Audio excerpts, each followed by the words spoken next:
Welcome to Renegade Breakthroughs, the show where we cut through the noise, show you the clear path forward, and help passionate entrepreneurs break through invisible barriers so they can achieve more, earn more, and make a much bigger impact. Robert Imbriale is a best-selling author of motivational marketing, and for nearly 30 years, he has helped thousands of business owners finally see what's really been running their results from behind the scenes. If you're ready for real transformation and lasting success, you're in the right place. Let's go! I agree. Let's go. Hey, everyone. Robert Imbriale with you. Hello and welcome. Gosh, so many people. Glad to have Mitch on the show. Glad Mitch is on the show. I can't wait to hear from Mitch. Okay, we're going to hear from Mitch just a minute. We're going to bring him on. He's in the green room right now. He's just finishing up his makeup and getting the hair looking right, and he'll be with us shortly. I'm actually glad he's here today. I'm a little bit discombobulated. I spent the day outside in the 100+ degree temperatures, and today it's like I just didn't recover. I guess I'm not 30 anymore. Maybe I should look in the mirror. Huh. Good reminder. I hope you guys are having a great week. I have been doing a lot of work on, this show and other projects. Like everyone's coming out of the woodwork right now asking me for this, that, and the other thing. So it's already gotten busy, which tells me we're probably going to have a good fourth quarter. I think things are going to be picking up nicely. Just watching the news, kind of you get a little bit discombobulated there. You don't really know which way things are going to head. But I think people are kind of fed up, and they're just like, you know what? I'm going to stick my big toe in. I'm going to get back in the game a little bit. And, we're going to talk a little bit about that with Mitch as well today. But I wanted to get started today quickly, just letting you know that, I'll give you the upshot here, is we are all over the place now. We're live streaming on YouTube at Official Renegade Media, Rumble and Renegade Media. We're on X, Renegade Media TV. We're on Facebook, Renegade Breakthroughs, a new page that's set up there. We're also on Twitch. I know if you're a gamer, you probably know Twitch. I don't know. We hardly get any views there, but we're there. And the podcast, after it's done, goes out on Apple Music, Amazon Music, iHeartRadio, Spotify, Pandora, TuneIn Radio, and many, many other podcast catchers as well. So we've got the distribution. Now all we need is a little bit more buzz, and we'll be doing that. That's what the plan is for September, to build the audience even more. All right, let me introduce our guest today, but I'm going to do it a little bit differently. We're going to turn the clock back to 2019, specifically December 30th, 2019. And my guest knows exactly where this was. Here we go. Hey, friends, we're back again. We're with another special guest. Mitch Axelrod is with us. Are we on? Mitch Are we actually on? We're on. You have to put your shirt on now. We're on. Oh, okay. We didn't do a sound check. We didn't do a sound check. I didn't have to do it. Okay. Mitch has been a longtime friend. I met him at a dinner one night with our friend Ken MacArthur. Oh, we met at a hotel, and he was having the crab bisque, and I was having the meatloaf. I don't know what we were having. It was a long time ago, but it was goodness, good. You have some memory. Yeah, I imagine if that were true. So Mitch can best be described as the small hinge that moves big doors.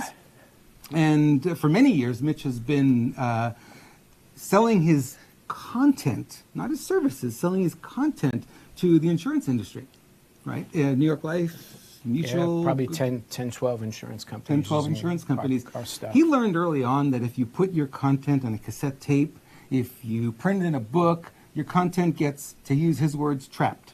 Mm-hmm. And he decided that a better way to do it is have somebody else pay for publishing the content. And what he did, he sold licenses to it, which is brilliant. You sell the IP, the intellectual property, and instead you get paid for that. And I think you did quite well back then, didn't you? Yeah, you did okay. So he's been coming along and teaching that. He's been teaching a lot of speakers that kind of process. And it's lost on a lot of speakers because so many of us have been conditioned to, well, you got to create a CD or a DVD, or you got to write a book. And that's what we keep hearing over and over again. But I think with Mitch's content, he's a little bit above that. And he teaches, a different level when you're talking about intellectual property.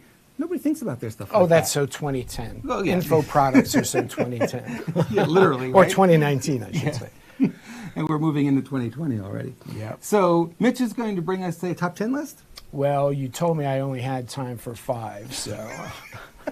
No, I'll give you enough. I sort of started writing down some of my hacks for 2020. And I thought about it from a personal point of view, from a professional point of view, and also from a profit point of view. So I have a few of those I'll share. Okay, so we're going to get into that, and we'll see if we have time for 10. You've got 5 here on your list. I do? Yeah. Yes, and I have a cheat sheet, too, You have just a in cheat case. sheet You to- know. Like, he needs a cheat sheet. Here's a guy who has spoken more than 3,500 times. That is Anybody true. else? That is Anybody true. else? That Anybody is true. else? I've done 3,500 talks. That's a lot of talks. That's a lot of talks. But you're from Brooklyn, so That's we 41 years, though, we I've been at expect this that. game, so it's a long time. Yeah. And here is the man himself, Mr. Axelrod. How are you? I feel like I've grown another 4 inches of forehead since then. I have to tell you, thank you so much for those balloons. That really made the set that day. Here's a sign of a true friend, right? So Mitch called me up. I was doing this December 30th event like I do every year. And he said, how can I help you? And I'm like, stressed. I got a million things going on. It's like, I could really use some balloons for the set to make it. He says, I'll take care of it. Don't worry about it. I don't know how he got them. I don't know where he went. I don't know what he had to do to get them, but he shows up first thing in the morning. He's got balloons, and it's like, oh, it just made the thing look great. So thank you, Mitch. I appreciate those balloons. That studio is really great, and I love your setup now. So it's always really so much fun to be with you, Robert. I do anything. I shift my schedule. I do what I have to do to show up for you. So I appreciate that. Yeah. that's No. friends. Yeah. Once you're friends with Mitch, you'll be friends for life because he's just one of those people who's always there for you, and he'll pick up the slack. I wanted to use that introduction because I came across. I was looking at my YouTube channel, just kind of looking at videos and stuff that I had, and I came across that video and I said that introduction's pretty good. I think I'm going to use it, and why not reshare it with the group here today? So yes, my hair was a different color back then, but actually it probably was all gray even then. But who knew I was coloring it? We're all right. now we're silver foxes. Exactly right. We're silver foxes now. In that room, we had 8, 10 people, and what was interesting is that there was a studio, and then there was another office, 2 offices, and then there was a lobby. While some of the other people were speaking, we won't mention any names. The rest of the groups were in the lobby, right, when we were doing these live broadcasts. When Mitch was speaking, they were all in the studio watching, to give you some idea. I remember that. I paid attention to that one. You're amazing with details. I don't remember any of it. I don't even remember. I do remember that we were on stage there, and I think we spoke standing up. We did, yeah. Kind of unusual for us. So Yeah, it was. You had, I think that video is like 30 minutes or so, and so you did the whole presentation standing up, which was really a lot of fun. We go back to that time, Mitch. I want to get into the conversation a little bit today. We kind of named this one Hack Your Life because that was the name of that event in 2019. It was called Hack Your Life. And, it's kind of interesting because we were all 8, 10, whatever, how many people were in the studio, all speakers, all professional coaches, that kind of thing, all high level people. And the feeling everyone was so happy. Everyone was looking forward to 2020. It was going to be marvelous. It was going to be outstanding. I think every presentation was laying out visions for the new year, the new decade, right? The new start of the new decade. And then, they didn't quite work out that way, did it? It kind of changed on us. well, it definitely changed for me. Certainly it changed for everybody 3 months later, because that was March 2020 is when the world turned upside down. Right. Particularly for me, because I had a stroke that month. And I had a brain tumor, and within 5 days I had a stroke, 2 brain surgeries. I was paralyzed on my right side. I couldn't walk, couldn't talk, and then I had to go to rehab for 9 weeks and learn how to walk again and talk again. And because it was at the beginning of the COVID lockdown, we couldn't have any visitors. Now, my son was stuck in New Jersey, stressed out over my condition, doubly stressed out because he couldn't fly out of here. He was afraid he was going to give me COVID or something. And, So it was a wild and wacky time. And I really believe that changed the world forever. That that we're feeling on the effects of the kind of the aftershocks of it, even here now, what, 6 years later? Yeah. Uh, so it really made a huge difference in the way we interact, how we see the world, the nervousness about how we could be locked down in a moment. So I've observed that it's changed a whole lot. And you really need resilience. I obviously learned that the hard way. But it's not, as they say, it's not how far you fall that counts. It's how far or how high you bounce that counts. So, we're all in that kind of bouncing stage. And I hope we give people some good insight today that can help them navigate the shark-infested waters. Literally. It was March 19th. You had come up to the studio, and you and I were going to record some videos. And that was the day we got the news from Newsom, Emperor Newsom. He said, shut down your business and don't come back until I tell you.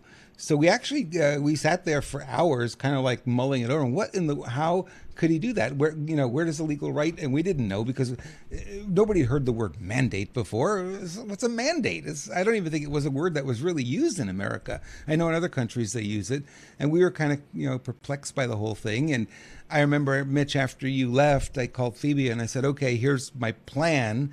Is I'm going to empty the studio of all the valuables, the computers. I'm taking the cameras, the microphones, everything.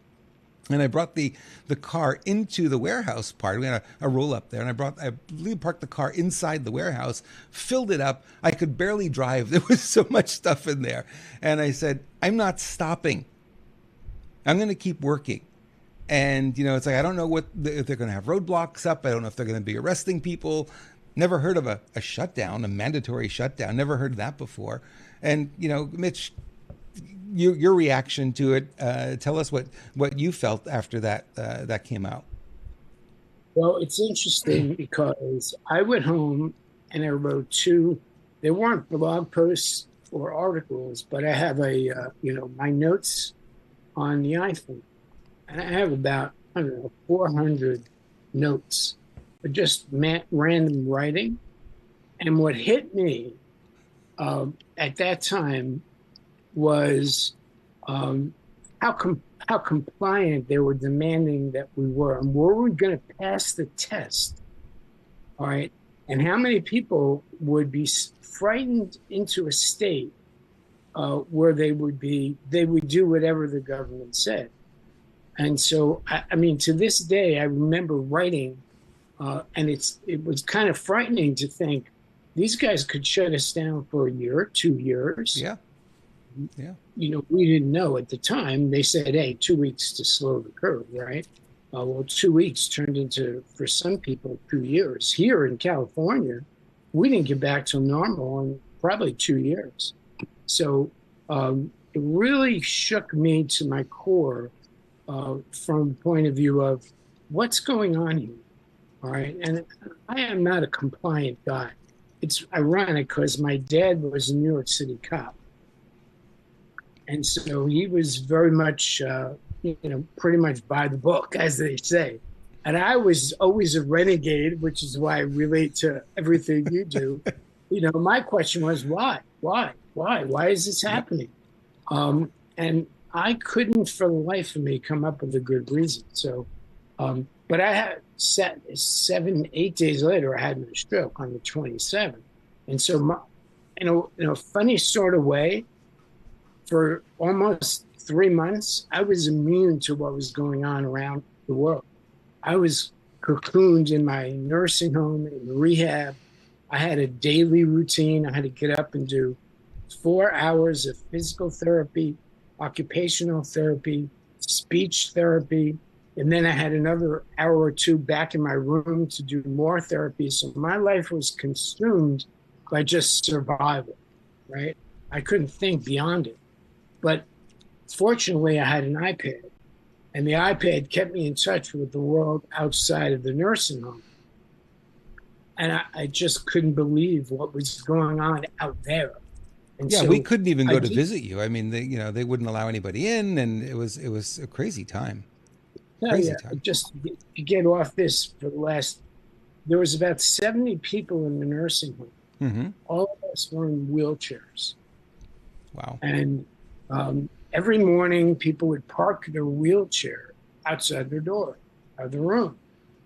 And after 4 weeks, I got up and I started walking, thank God, right? And as I walked through the halls, I could see the anguish and the sadness on people's faces just because they couldn't get a visitor. They couldn't hold hands with their loved ones. Nobody could come in and sit with you. And I had to really mentally block out all of that because I said, you know what? I'm getting out. I'm walking out of here. They wheeled me in, but I am walking out of here. And I had to almost put blinders on not to feel so bad and empathetic toward what everybody else was going through. I was too. So not only did they lock us down, but the mental anguish, the mental stress, psychological trauma that people went through was inexcusable. And so I'm at the point where I don't forget, and I don't forget. All right. And someday, one day, we're going to be able to talk about the people that caused this are going to pay. That, I think. And until that time comes, I'm going to do my best to live my best life. And so let's move on to some life hacks that we can enjoy and share with people. One that you're leading into so eloquently is, when something tragic happens, the response is the 5 stages of grief, the 5 stages, and you had a different way of approaching that, and I think that's going to be very valuable. I know there's a couple of people watching today who are going through some stuff right now, and it's always challenging. It's always challenging, but you had a different approach to it. Well, I knew of the 5 stages, right? And so when something happens bad in our lives, first thing is denial, right? So after denial, you move into anger. And you can get stuck in anger, like, why me? All right? Beyond anger, then once you get past anger, you go into bargaining. All right, well, just make me whole again and I'll be a good boy, whatever. And then you go into that 4th stage where people get sunk into the depths of depression, all right? And depression is widespread because no matter what trauma happens to you, if you can't pull through that trough of depression and get to the 5th stage, which is acceptance, depression can kill you. And so I fortunately was aware. I was not in denial. I couldn't be. And I somehow went right from where I was to right acceptance, right? I never went into depression. There was nothing to bargain for. I was paralyzed. And I was going to be angry because, anger, it's like you get angry and then you get resentful, and it's like drinking poison and hoping the world dies. All right. So for me, and it was good that I was able to do this, I went right to acceptance. And then once you're in acceptance, without guilt or shame or anything, you can deal with what comes next, which is, okay, what can I do about it? And who can I call? And how can I get help? And who can support me? You and I both are very supportive people. When people need help, we're the first ones to ring the bell. We're not quite as supportable, right? So I had to learn to be supportable because I had no choice. I couldn't heal myself. And so it was an incredible lesson in managing trauma, dealing with adversity and setback. And the one piece of advice I would give everybody, and they don't have to have a stroke or a brain tumor or have brain surgery. Just everyday events that put you in that state of out of control. Just accept what is. All right. It sounds so simple, and it is not easy. So I think that's the first big lesson. Wherever you are, it is what it is. All right. And you can do something about it. And don't be ashamed or afraid to ask for help, because we all need it from time to time. Our chiropractor, Mitch and I use the same guy as a chiropractor, Glenn, and he calls me Dirt. I said, what are you talking about? Why you call me Dirt? And he goes, well, you're the dirt that grounds Phoebe, and she's allowed to do. I allow her to do her thing because I just ground her all the time, and I'm like that with everybody, and everyone sees that. And you're right, we are. You and I are very similar that way. We're very supportive, but we never ask for help. It's an interesting dynamic. It's like we'll give it all day long, but we never ask for it in return. You know. Interesting about that, if I may. This past Tuesday, 2 days ago, I did a presentation for a group of consultants. And the theme of the presentation was networking, right? And I have a model I teach called rejection-proof networking. So if you're afraid of rejection, have any fear of rejection, I can get rid of it. Or actually, you can get rid of it. I just have the model. And so we had a whole bunch of people on there, and you could see, I said, why did you come here today? And these are successful people, 6- and 7-figure business owners, very, successful, accomplished, have achieved a lot. And yet they all have an apprehension of asking for help or asking people to support them. So may I give you the 3 phrases that anybody could use to get rid of rejection for the rest of their life? It sounds like this is a writer downer. Okay. So I first developed this back in early 1980s. When I was financial planning, 5 years, I hit the wall. There you go. So I made $16,000 in 1983. And I was doing it all with seminar selling. And so I ran out, because I had a local practice, I ran out of people who would have me speak. And there were just like, I did 200 of them. And so I decided to do something way out of my comfort zone. Take a millionaire to lunch. Now, I wasn't even, I wasn't a thousandaire, let alone a millionaire. However, I said, if you have more money than me, I'm buying lunch, right? And I took about 15 people to lunch, all kinds of people. And I developed 3 phrases after we got through pleasantries and everything. And within 1 year, I doubled my income from $15,000 to $33,000. The next year, I tripled it from $33,000 to $100,000 in 1985. Never looked back, right? So here's what I said. Here's what I do. I said to people, I show people, I was in financial planning, I show people how to get the same returns on their money that banks and insurance companies do when you loan them your money, either through an insurance policy or a savings account, all right? Why I do it is because we all need to get a better return on investment than the banks and insurance companies give us. And who I'm looking for, people with $25,000 or more investable assets that I can work with to show them how to get money returns that banks and insurance companies get. Who do you know?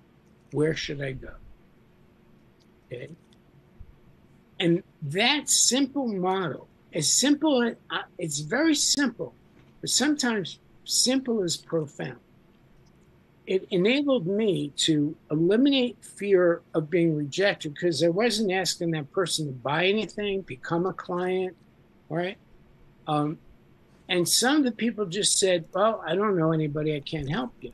Other people introduced me to people, and in 2 years, I went from 16 grand to 100 grand. I did it again 8 years later when I went into consulting, speaking, training, took 5 people to lunch, and one of them was the vice president of sales for an insurance company. And he happened to be launching a nationwide program, and he needed a trainer, a stand-up trainer. He said, Mitch, I'm going to put you on retainer for $2,500 a month. This is 1989. That paid all my bills, right? So one of the 5 people I took to lunch put me on retainer. 6 months later, one of these agencies I was working with had me come in. He said, Mitch, I want to put you on retainer. Would you be willing to come into New York City 3 days a week and sit in my office just from 10 to 2? And any of my people that have questions on sales or marketing can come see you. I'll pay you $6,000 a month. I said, let me think about it. Okay. So with one connection, I went from retainer 2,500 to 8,500. And again, by the end of that year, it opened up a vast relationship with one company. So Wow. I turned it into something I call rejection-proof network. So repeat, here's what I do. Here's why I do it. Here's who I'm looking for. Who do you know? Where should I go? And whether you're looking for a job, resources, you're looking for something non-career related, whatever it is, it doesn't have to be a who. It could be what I'm looking for. You have within your relationship capital and your existing network, one person who can get you what you're looking for, who you're looking for, and nobody can reject you because you're not asking them to buy anything or sign up for anything. So that was an amazing breakthrough. And sometimes the biggest breakthroughs are very simple and obvious. So now you've got rejection-proof networking, and you can't be rejected for the rest of your life. And you didn't even have to pay the fee that Mitch normally charges for it, which is, it's substantial. All right. I want to tell you real quick about, before we continue, because we're going to continue with Mitch, I just want to let you guys know about Ma, from the latest free ebook, Free AI Prompts. Mitch actually downloaded this. He thought it was kind of good. People don't know how to use AI in the same way they don't know how to use search engines. I did a little bit of research on that, and it turns out that less than 2% of the population, think about this, millions and millions of people use search engines every single day. Less than 2% know how to use them accurately or correctly. Interesting. Now with AI, it's the same thing. Very, very few people really know how to use it. So the prompt is everything. And I've created a little library here of prompts that'll help you in business, that'll help you save 10 or more hours a week. You can use the prompts, just copy and paste, copy and paste them into any AI that you use. But one thing that I think is even better here is that the AI prompts, if you read them, it will teach you how to create prompts. You can create any kind of prompt you want, do anything you want with AI, but the format is kind of important. And these prompts here, you can sort of go through them and you get the feel for how prompts are done, and then you'll be creating your own prompts. Phoebe's actually become a prompt expert, going through this and going, I love these. Oh, these are so great. Renegade.club/110, renegade.club/110, and you can download it for free there. And really, really helpful. I started using some of the prompts last week. I started using a couple more. I was like, I need some more, more inspiration. So I went through there and found a couple that really made a lot of sense. Okay, so you just got basically a PhD level education from Mitch, who told you about rejection-proof networking and how you can literally, I love the idea, Mitch, because you're not asking for anything. You're not putting them in a corner. You're not saying a yes or no option, hire me, don't hire me, pay me, don't pay me. None of that even comes up in the conversation. It's just casual conversation, and you're kind of asking for support without actually asking for it. And people, by the way, and this is a lesson I need to learn, people love to help, right? I keep thinking I'm the one who's doing all the help, and I never ask because I don't want to burden them. But you know what? It just feels so good to help. And when you're not asking, maybe you're, not giving the person that opportunity to reach out and help you. And you know how good that feels. It's human nature. Now, again, we take. It's interesting. I'm a real stickler for words. You know, my business has been words, and one of the pitfalls of communication is that sometimes people don't hear what we say, and we don't say what we mean, right? So you could be hearing but not listening, or you could be listening and not hearing, right? Right. So we conjure up in our heads, and I was like this. I hated rejection. You wouldn't believe it, but I made 5,000 cold calls in the garment center of Manhattan, my first job, way back in the summer of '78, right? Whoa. It sounds like a Bryan Adams song. And I got no sales. And I said, I am never, ever going to do this again. All right. I didn't feel rejected because I wasn't selling me. I was selling a thing called facsimile machine, which nobody wanted to buy, right?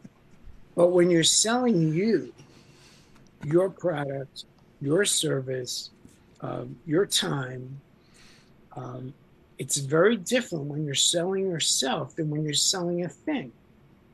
And there's a shift that happens within us when we're selling ourselves that for some reason we take everything personally because it's personal. When I wrote the New Game of Business, chapter 2, and I wrote it right about the time the Apprentice was big, you know, and the tagline on the beginning of The Apprentice was, "It's not personal, it's just business." Right? Now everybody knows that line, whether you saw it in The Godfather in the 1972 or you heard it through The Apprentice, or you've heard it through the grapevine. But I said, no, wait a minute. It's not just business. It's personal. And that was chapter 2 of the New Game of Business that I wrote in 2004. And I realized that because it's personal, or you take it personally, you have attachment to it. So if somebody says no, you frame it as rejection, right? If somebody doesn't give you time, you take it as, well, maybe they don't like me. If somebody doesn't acknowledge you, whatever. So we take cues from other people and we create what we think it means. When it could be, I'm just too busy. I have no time for you right now. Call me back in 2 weeks. Or it's like, I just spent all my money on something else. I can't do anything right now, whatever it may be. So there's this gap between stimulus and response. So I'll give you another writer down. Way back when I learned that if I want to change somebody's response to me, but I keep giving them the same stimulus, that's the definition of insanity, right? I'm doing the same thing over again. By the way, another definition of insanity, which isn't as common as the one we know, is thinking the same thing over and over again and expecting a different outcome in the world, right? Or expecting a different result in terms of our communication. So in between stimulus and response, there's a gap. And that gap I call basically the decision gap. And if you keep giving people stimuli that take them back to a bad past experience or a bad relationship or a bad sale, whatever the bad is that happened, they're not deciding in the gap to respond. They're reacting from the past. So 2 things. Our job is to control the decision gap whenever we're presented with a stimulus from the outside, so that we don't react to it from some bad past experience. We're responding it based on what it is right now in the present, all right? And then the flip side of that is if you're trying to communicate with somebody and change their response to you, you've got to change your stimulus. Because if your stimulus is getting resistance, reaction, hesitation, or blowback, or whatever, and you keep giving that same stimulus, you can't expect the response to change. So two things, and it changed my life in such a great way, because now I'm not triggered by certain stimuli or people or whatever, because I stop, and in the decision gap, I say 1 Mississippi, 2 Mississippi, 3 Mississippi, and I take as much time as I need not to react from the past. And that helped me in life, in relationships, in communication, in business. So very powerful. It's kind of the law of cause and effect, you know? And so it really works great when you're having communication breakdowns with people you care about, love. And so that's another real keeper that I learned, you know, just by trial and error. In psychology, one of the interesting things is they say you don't actually taste your food in the moment. What you're tasting is the memory of that food and all the good memories that you had associated with it in the past. It's kind of interesting. We don't really, we think we live in the moment, but sometimes we really don't. I believe it. Yeah. I believe it. Yeah, and we're flooded. So if, for example, for people, everybody's in business, whether you work for somebody or you work for yourself, or you run a company, you're in a business, right? So you've got to communicate with people. So here's something I found to be related to that was really helpful. If you're having a conversation with somebody and you're talking about something in the now, in the present, right? And you see that they're zoned out, chances are good they're not present with you. Something is going on up here that's bringing up the past. So think about it as time zones. There's the past, the present, and the future. Rarely are two people who communicating in the present, in the here and now. They're either thinking way out ahead in the future, what's going to happen, or they're being reminded of something that happened in the past, and you're literally in two different time zones. So I had an experience, and I learned from my experiences, so I try not to repeat them too often. I'm talking to a client years ago, and I see his eyes are like up and out, right? And I'm trying to talk to him about his financial plan. That's what I was doing. And I see him like he's not engaged at all. And I put my pen down because I used to use yellow pads. And I said, Bruce, you're not hearing a word I'm saying, are you?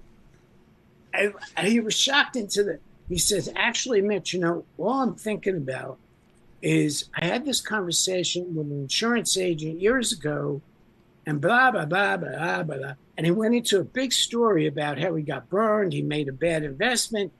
And I'm saying, okay, so should we even continue our conversation? Because you're in the past, I'm trying to talk to you in the present. And it's like, you're in the past, I'm in the present. We're in two different time zones. Should we just break and move on?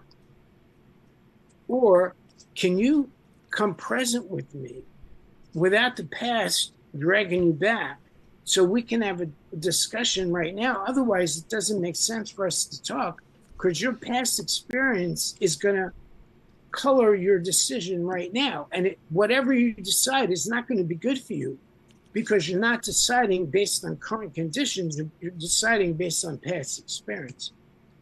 And he said to me, you know what? We should really come back and talk another day.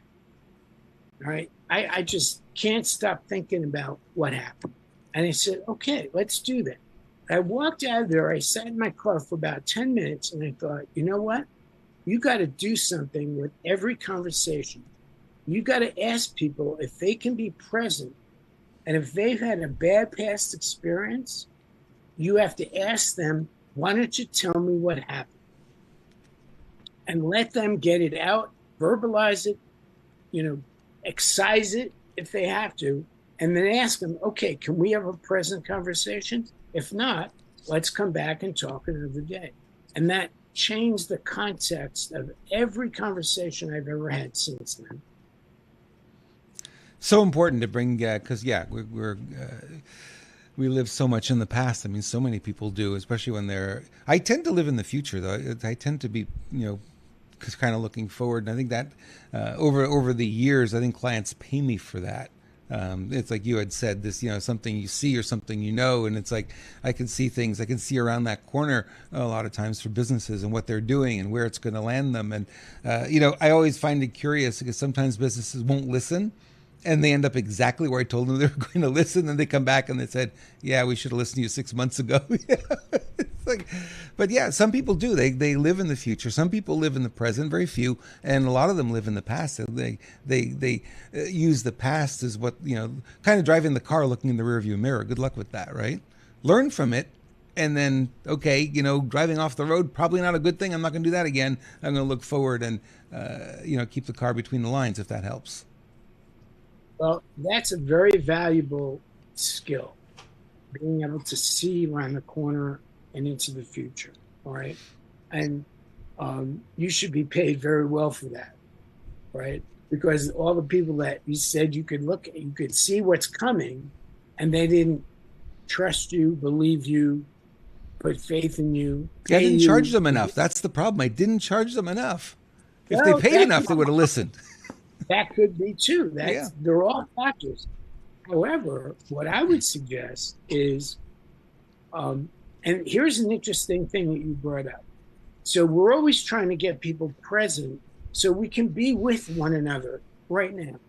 However, there are context conversations that do need to project out into the future.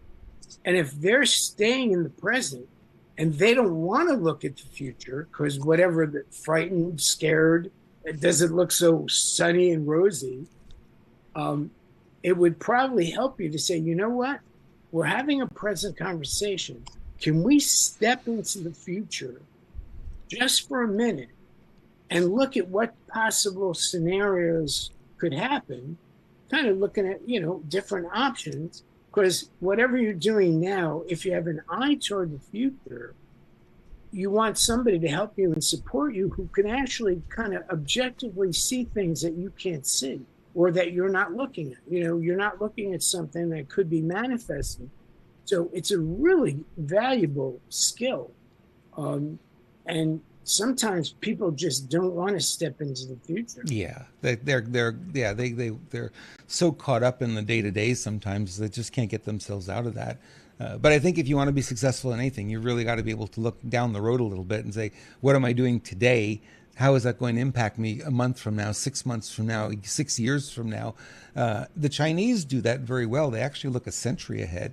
Now, we don't even look a week ahead, in America. We literally live for the day, live for the moment. And, it's a lot of, we look at the number of savings people have, it's very little. Why? Because we're living in the moment. I got the money, I'm going to spend it. It's like rather than planning ahead and saying, hey, maybe I ought to buy some silver, maybe I ought to buy some gold, maybe I got to put some money in the stock market or buy some real estate or, whatever it would be, that makes sense. But we tend not to do that. I think each of us has to kind of travel our own path. Some people are just present. They don't want to think about the past. They don't want to think about the future. And they just live for today. And there's something to be said for that, right? Yeah. You never know. I woke up on the 27th of March in 2020, never thinking that, that day would change my life forever. I'm still not 100% on my speech. Fortunately, I can communicate, but that would have never entered my mind as a possibility of the future, right? So there's something to be said for living in the present. There's also something to be said for looking toward the future and planning for the future. And that's a hard thing for us as humans to balance that, present and future, which leads to very difficult decision making. Sometimes people are so stuck in trying to make the perfect right decision. And I've been there. And it's interesting. I don't have my cup with me. I have my coffee cup has a phrase on it, which you've heard me say many times. Imperfect action beats perfect inaction every single time. We never know what the best decision is. We never know what the perfect decision is. And very often we make decisions with a lack of information, not an abundance of information. And we just have to make the decision and adjust as we go forward. And many of us, myself at times included, we get stuck in that, fight, flight, or freeze. And very often the freeze is like, I don't know what to do because I want to make the right decision. But unfortunately, we only know if we made the right decision in retrospect after we make a decision to do something. So I don't think decision making as a skill is taught in school. What are they teaching in school? I don't know. What is a woman? Let's see. Yeah. Don't you want to go down that rabbit hole? We're going there. Hang on, we're going to go there. I had a hunch. But just think about the fact that we're not taught basic things. Balanced checkbook, money, compound interest, which is also compound effort. Little improvements add up over time. We're not taught how to make decisions, responsibility, adaptability, a lot of things we could be teaching younger people so they're better able to navigate the world. And, we're lucky if they learn math and language and English and history, let alone some of the more esoteric things. Very true. Very true. Hey, we'll take a quick break. We'll get back. We have a different conversation to finish up. We've got about 10 minutes left in our show today. But you guys remember Thumper. Thumper passed away recently, sadly. We miss him very much. But he was with us almost 18 years. Truth is, I think he lasted about 3 years longer than we would have expected him to last. And, he was at a point where he wasn't eating anymore. He was losing a lot of weight. And Lewis Herms had called me and he said, you know what, why don't you try the Pet Club food? What do you got to lose? And he started eating a little bit and we started to give him the Pet Club food. And all of a sudden, it took about a week and he just sort of bounced back and became his old self again. And it was kind of amazing to see the transformation. So the Pet Club food is really kind of interesting because it is a full nutrition packed food. Conventional pet foods are often packed with chemicals and they use junk literally to make pet food. You're not going to eat it. Your animal's going to eat it. You're not going to taste it first. Doesn't matter, right? So they just use garbage and it's not regulated in the way it should be. So Pet Club was started by people who got tired of watching their pets suffer and die too soon. By the way, it's part of the marketing, right? If your pet dies too soon, what are you going to do? You're going to go get another one. Somebody said right away after Thumper passed, and it's like, here, you need another cat. I'm like, no, not ready for that yet. But that's what it is. It's like the more they turn them over, the more they can sell it to you. So they use the Coriolis versicolor mushroom in there, and what that does, it boosts their immune system and makes them a lot healthier. For instance, he had tumors on his hindquarters where he was vaccinated before he found us. Somebody vaccinated him. We would have never done that. And he had tumors there, and it's very common. And the vets will charge you to cut the tumors out and remove them. And within a week of giving him the Pet Club food, those tumors went away. No harsh chemicals, no unnecessary junk, just better ingredients for cats, dogs, horses, donkeys, skunks, whatever you got. It works for all animals. RenegadeMedia.tv/pets will get you right there. And they have a 30-day money-back guarantee. So if you're not sure, go ahead and try it. And if you don't like it, they'll give you your money back. RenegadeMedia.tv/pets is where you want to go. All right. Mitch. You gotta try that for the dog. Yeah. You don't want to judge. You know what's funny is this company also has mushrooms for humans. That's actually where they got started. And they made the decision. They said, well, if it works for humans, couldn't it work for pets? So they blended it into pet food. They have coffee, mushroom coffee, all kinds of cool stuff like that. I was laughing because Lewis actually took the dog biscuits and tried them himself. He said, these aren't too bad. Oh, brother. All right. I'm going to play a short clip here, and then we're going to have a different conversation. Ready? I'm ready. Trying to collapse the defense to set up three-point shooting. Here's the league's third leading scorer in Caitlin Clark. Spinning on Beckers. They go one-on-one, and Clark wins the matchup. Point made baskets on synergy because I was curious. Man, she can get where she wants off of there. You love the swing to an open shot. Clark on the drive, gets inside and lays it in. Clark bouncing. Boston through some contact. No look on a three. Alice 2 for 13. Cunningham gets in behind the defense. She's had incredible resilience around wanting to play in this league. Clark steps back and drops the two. I don't know how she does it. She's awesome. Now, I'm bringing this up because I know you have a little history with baseball, and you're really into professional sports. I think this is a good conversation for you. Well, where do you want to go with it? I had a show about 3-4 weeks ago where I talked about the values that WNBA has versus the values of the rest of America. And what they're doing in their mind is the right thing because their value system is skewed and very different than the rest of America. So in their mind, they're doing everything right. They're doing what they're supposed to do. It's crazy how they think. You and I would never think that way. So when I'm looking at this, Mitch, I'm looking at it and saying, they have the golden goose here in Caitlin, right? And she's really brought a lot of attention to this league, a lot of money, a lot of sponsorships that would never have been there before. Why aren't they treating her better? Well, I have my opinion, which, like everybody else, they have their opinion.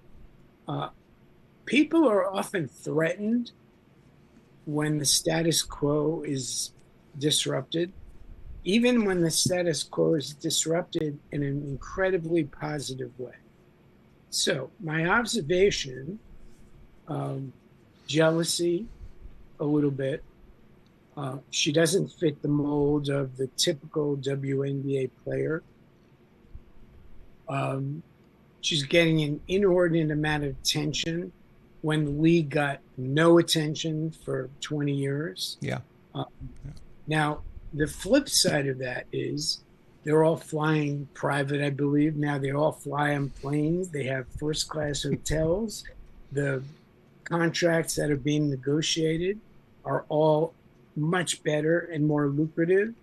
There are now some players who are becoming millionaires as a result of it. And I hate to say it, but I wonder if race does play a role because it's a predominantly African-American league. You shouldn't care. Nobody cared when Larry Bird came into the NBA. He was celebrated. Larry Bird and Magic Johnson reinvigorated the NBA, not only by their individual play, but by their competitive rivalry.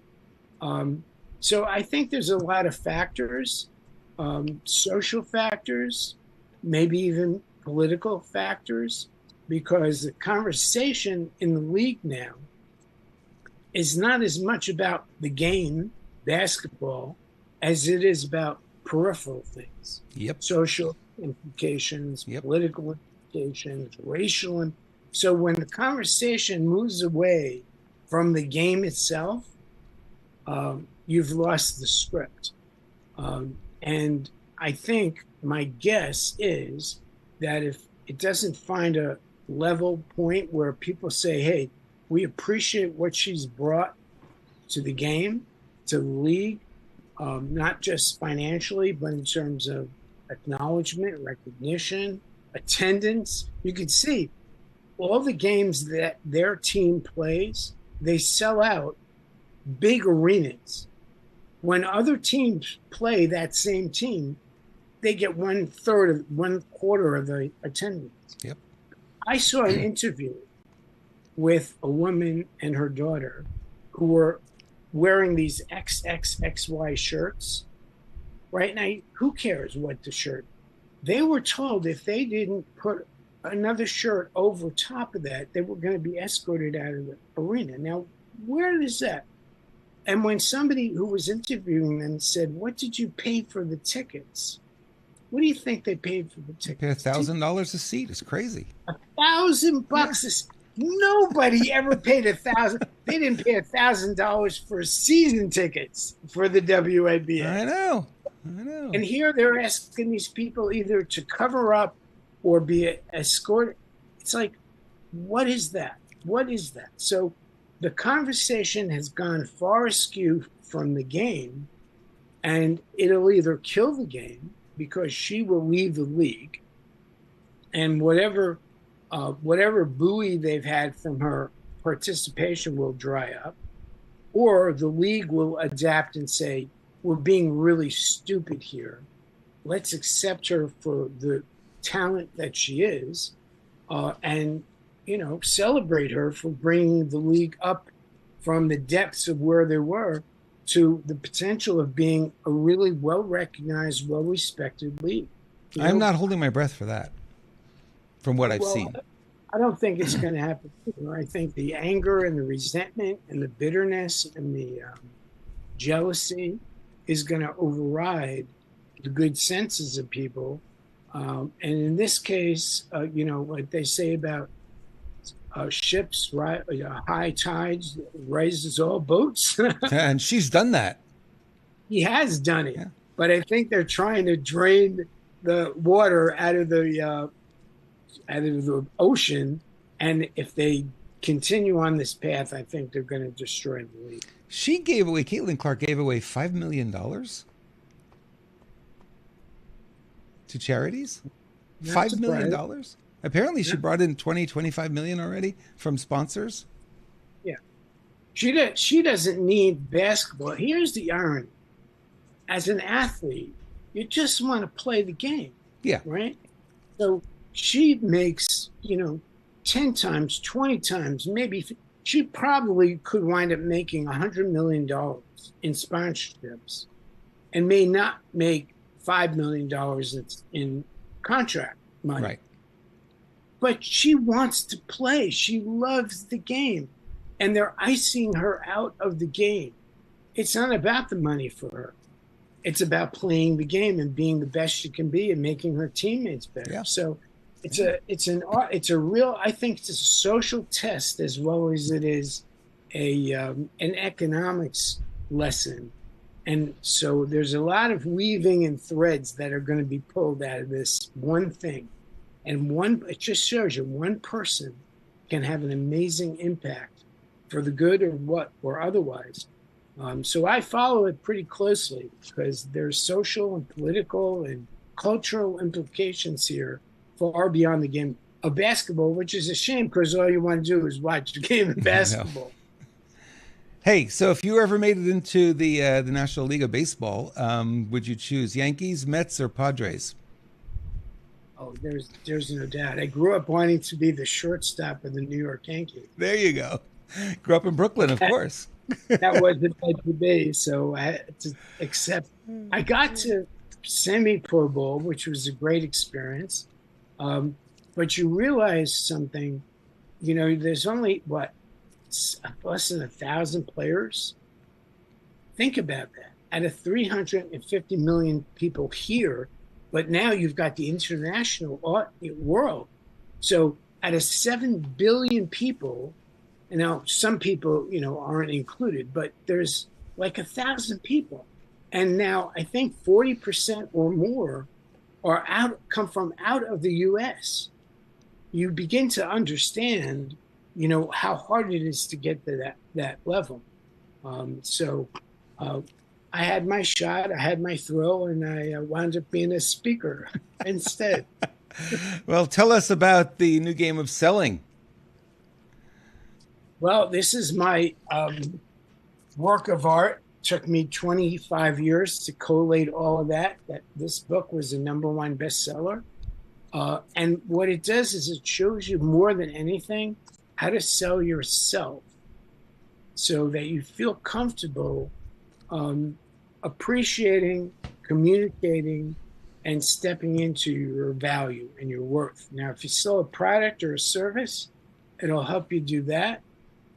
If all you do is sell yourself, it'll give you the skills, the confidence, and the language that isn't like the old game of your pen or mine, or the trial closes. It's really about authentically communicating with people, learning how to diagnose their problems, learning how to build trust from who you are, not so much what you do.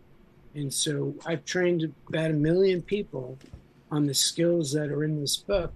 And the vast majority of them have told me it's, if not changed their life, certainly changed their game of work and business. So, and then if you buy the book, inside the book, there's a link to some really great free resources on how you communicate, rejection-proof networking, how to get referrals from people, how to build trust. So there's a lot more than just selling. Awesome. And you have also the Soul Roll Goal website. Yeah, this is my passion play. I actually really don't make any money on this site. I just give away some really good stuff. And this I developed 30 years ago when I had to make a real important life and business decision.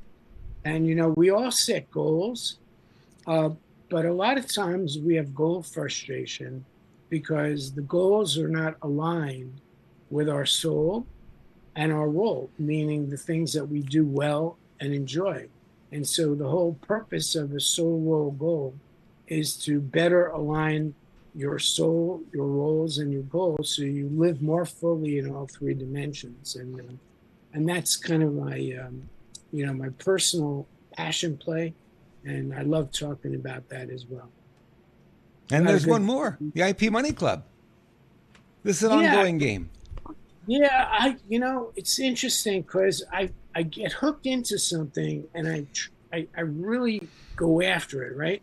So the IP game is, how do you take your intellect, which is known as intellectual property, and how do you take it either from here and put it into a form, or just get paid for what you know, what you see, all right? And so I have a whole bunch of resources there that if you're a speaker, author, coach, consultant, trainer, holistic healer, and you have some idea, even if you want to write a book, I show you how you can get other people to pay you to write your book. I get other people to pay you to create your course so that you don't have to create it first and then do the one thing people hate to do, which is sell it. All right. So we do a weekly meeting. In fact, this morning, every Thursday we meet and we talk about how do you really sell and license your intellectual property. And that's a game that's going to really take over the world in the next 3 years. And by the way, if you guys, I know you were saying, how do we get more Mitch? Well, we're going to bring him back on the show more often. He likes that. And this is the way you can get him every single week. And, you know, the IP part, the intellectual property part, making money with that is one piece of it. But when he is speaking in there, you get a lot of his wisdom. It just goes way beyond just the topic at hand. Yeah, thank you for sharing. Mitch, thank you so much. I appreciate having you as always. It's always a lot of fun. And everyone who's been watching has been enjoying it. I've been keeping my eye on the chat room, and people are like, Mitch is sharing the facts. He's bringing the heat. What other kind of comments I'm seeing here? Let's see. I don't know. I can go back. There's so many comments there. That's what we do here in San Diego. We bring the heat. We bring the heat, and we got a lot of heat today. Yeah. Well, thank El Nino for that. Yeah, absolutely. Well, you know, this time of year, it's kind of normal, so I'm not upset about it. It is the normal thing that you end up with this time of year, so it's okay. Mitch, thank you so much. I appreciate having you here, and thank everyone for watching. And we'll be back next week with another show. We'll have a guest. I don't know who it will be yet, but I've got some ideas. Thanks, Mitch. Thank you, Robert. Good night, everyone.